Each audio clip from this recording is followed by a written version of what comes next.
Hello বন্ধুরা, আজকে নিয়ে চলে এসেছি চিরদিনই তুমি যে আমার সিরিয়ালের নতুন একটি পর্ব।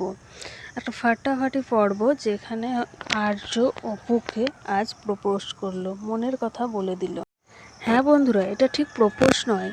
অপর্ণা তো তার মনের কথা আগে থেকেই বলে রেখেছিল আর্যকে। শুধুমাত্র অপর্ণা আর্যের মনের কথা শোনার জন্য অপেক্ষা করেছিল, আর সেই মনের কথা আর্য আজ বলে দিল অপর্ণাকে।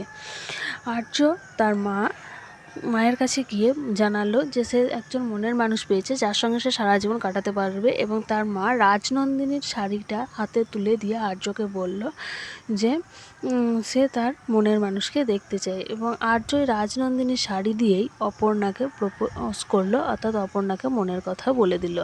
অন্যদিকে একটা এপিসোডে দেখানো হয়েছে যে মীরা তার অসুস্থ মাকে নানাভাবে সান্ত্বনা দেওয়ার চেষ্টা করছে, আর তার মা মীরাকে বলছে একটা বিয়ে করে নেওয়ার জন্য। মীরা মনে মনে ভাবলো যে সে তার মন অন্যজনকে দিয়ে রেখে দিয়েছে। আর সেই রাজনন্দিনী শাড়ি হাতে নিয়ে আর্য চলে এলো অপর্ণার সঙ্গে দেখা করতে, এবং আমরা পরবর্তী পর্বেই দেখতে পারবো যে আর্য অপর্ণাকে মনের কথা বলে দিল।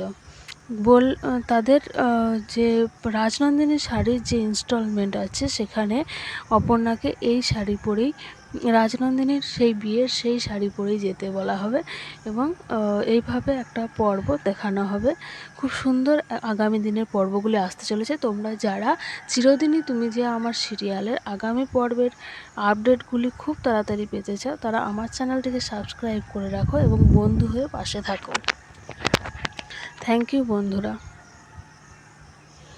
আর এই যে